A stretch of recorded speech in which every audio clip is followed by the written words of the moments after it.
Oke,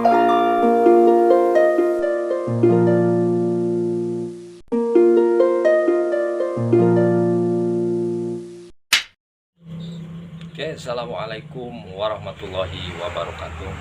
Ketemu lagi dengan saya Budi Herianto di channel YouTube Bumi Akang Bud.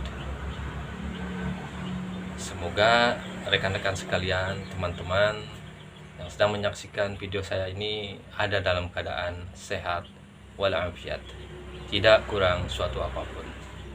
Saya akan menyampaikan bahwa setidaknya ada dua, bahkan tiga, bisa jadi empat ya, kenapa bisnis kuliner menjadi bisnis pilihan oleh orang-orang. Yang pertama adalah karena manusia itu sebagai makhluk hidup yang tentunya memerlukan makanan dan minuman. Setiap manusia akan memenuhi kebutuhan makanan dan minumannya untuk melangsungkan kehidupannya.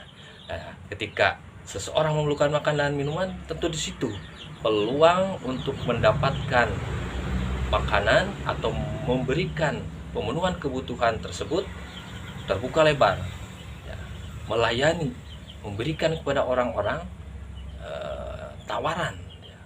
Tawaran apakah dia mau kita penuhi kebutuhannya, maka di situ terbuka luas peluang bisnis kuliner ya. Yang kedua adalah dua kondisi. Jadi ada makanan yang bisa dimakan secara langsung seperti buah-buahan ataupun sayuran mentah dimakan. Tapi juga ada makanan yang perlu ada proses dulu untuk dimasak atau pabrikisasi ya, makanan kalengan dan sebagainya. Nah, di situ peluang bisnis bagi pengusaha atau pebisnis untuk melihat ada peluang-peluang yang bisa dimasuki untuk memenuhi kebutuhan manusia tersebut ya. Ada proses pabrik ya, sehingga di situ pengusaha-pengusaha berpikir memenuhi kebutuhan manusia. Ketika mereka memerlukan, maka disodorilah tawaran-tawaran produk-produk yang mereka buat. Kemudian yang ketiga, ini ada kondisi orang di mana dia senang hobinya makan. Hobi makan dimanapun dia berada, dia akan bawa makanan. Minimal ya camilan, ketika di perjalanan atau di mana saja dia berada, pasti dia membawa makanan. Nah, di situ peluang seorang pengusaha bisnis. Dia akan mengemas makanan sedemikian rupa sehingga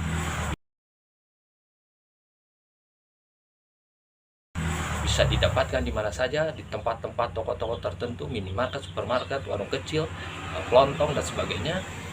Bisa didapatkan makanan tersebut dibentuk dikemas ya, baik plastik dan atau pabrikasi juga. Nah, di situ peluang untuk berusaha di kuliner juga terbuka luas. Selanjutnya yang keempat adalah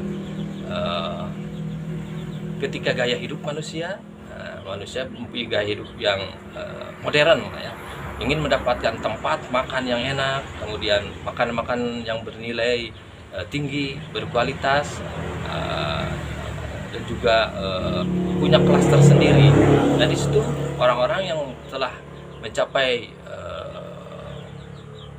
kesejahteraan di dalam kehidupannya, dia akan mencari tempat-tempat seperti itu sebagai style, gaya hidup ya, gaya hidupnya dia untuk mendapatkan makanan di tempat-tempat yang berbeda dari biasanya.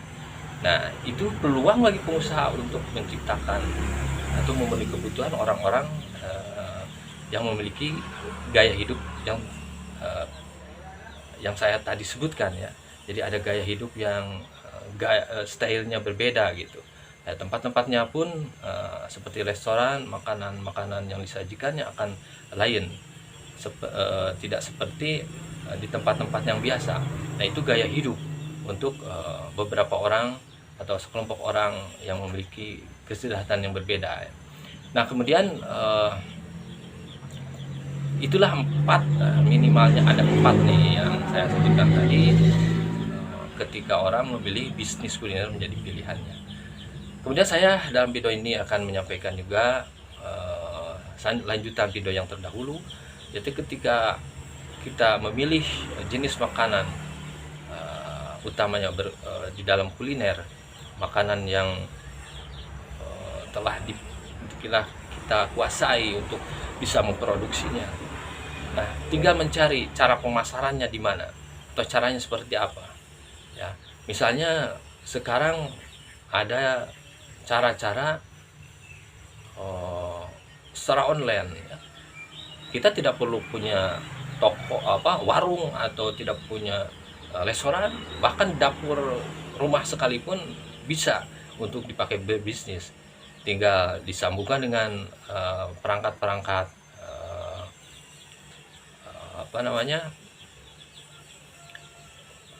dengan perangkat-perangkat yang ada, ya, aplikasi yang ada, sehingga pelayanan untuk memenuhi kebutuhan manusia melalui aplikasi itu lebih cepat, lebih mudah, ya. Atau kita bisa saja dengan cara berjualan door to door, ya, berkeliling, baik mau pakai gerobak ataupun sekarang orang-orang lebih kreativitasnya sangat tinggi, ya, menciptakan kendaraan yang plus gerobak di belakangnya, ya. Ada bakso keliling pakai kendaraan roda 2, ya. Ada batagor juga ada, kemudian cilok dan sebagainya memakai armada roda 2. Atau juga memilih tempat tersendiri, menyewa tempat atau milik sendiri untuk memasarkan, membuat warung-warung, ya, di mana setiap orang dapat menjangkau tempat itu, atau di tempat-tempat strategis yang bisa diakses, ya, oleh orang, atau biasanya di tempat-tempat ramai, tempat umum. Dan seperti tadi ada gerobak-gerobak pakai kendaraan roda 2, bisa pindah ke sana kemari, ya. Ada tempat seperti di pabrik-pabrik yang banyak orang sebelum ke pabrik, sebelum sarapan dari rumahnya, kemudian pedagang datang ke situ memberikan atau menawarkan makanannya, ya, itu tempat ramai gitu, ya. Dan bahkan di siang harinya atau ketika istirahat pun dia masih standby di situ, para pedagang, memudahkan orang untuk mendapatkan makanan, ya. Nah, di situ juga bisnis bisa dilakukan, ya. Bisnis bisa dilakukan dengan cara pakai gerobak gitu, ya, atau pakai roda 2. Itu mungkin jadi sasarannya adalah customer bisa terpenuhi, terpuaskan, ya. Pelanggan bisa terpuaskan dengan cara kita memasarkannya dengan sebaik mungkin, ya. Dan jaga juga kualitas makanan supaya orang tidak kapok atau supaya orang kerasan, ya, memakan produk-produk makanan dari kita. Kira-kira itu, ya, video dari saya. Mudah-mudahan ada manfaatnya. Kalau memang kalau ada manfaat inilah, ya, saya minta dukungannya di subscribe supaya nanti ada video-video lainnya yang mudah-mudahan bermanfaat, ya, dari pengalaman saya berjualan juga, ya. Nanti insya Allah akan saya sampaikan pada waktu-waktu yang akan datang. Mudah-mudahan kita diberikan kesehatan selalu oleh Allah Subhanahu Wa Taala, dan kita semua dimudahkan untuk berusaha, ya, mudahkan mendapatkan rezekinya yang barokah, sehingga kita bisa melangsungkan kehidupan dengan baik, kemudian dan diterima oleh Allah sebagai amal kebaikannya selama kita di dunia ini. Demikian, wassalamualaikum warahmatullahi wabarakatuh.